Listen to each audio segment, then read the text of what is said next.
இவன் அவன் என் சிந்தையுள் நின்றதனால் அவன் அருளாலே அவன்தாள் வணங்கி சிந்தை மகிழ சிவபுராணம் தன்னை முந்தை வினை முழுவதும் மோய உரைப்பன் யான் அப்படின்னு சொல்லிட்டு பாடப்பட்டிருக்கும். அதுல முதல் 2 வரிகளை கவனிங்க.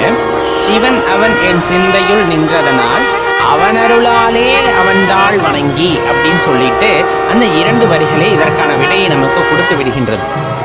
பெரும்பாலும் மனிதர்கள்னு இல்லை, எல்லா உயிரினங்களும் வித்தியாசமான குணம் கொண்டவை. எல்லா உயிர்களுக்குள்ளும் எல்லா உயிராகவும் இறைவன் இருக்கிறார். எல்லா உயிர்களுக்குள்ளும் இருக்கின்ற இறைவன் வெளிப்பட்டு விடுவதில்லை.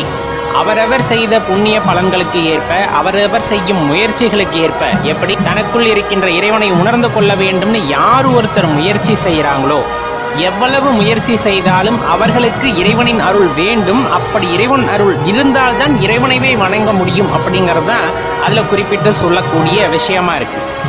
அவன் அருளாலே அவன்தாள் வணங்கி அப்படின்னா அவரோட அருளை கொண்டே அவரை நான் வணங்குகின்றேன் அப்படிங்கிறது அந்த இடத்துல உண்மையான விஷயம். அப்ப சிவ வழிபாடு அப்படிங்கிறது சாதாரணமாக எல்லாத்துக்கும் வந்துவிடக்கூடியது அல்ல. நமக்குள் உறைந்திருக்கின்ற சிவனோட அருள் இருந்தால்தான் நாம் சிவனை வழிபட முடியும் அப்படிங்கிறது தான் இந்த இடத்துல உண்மை.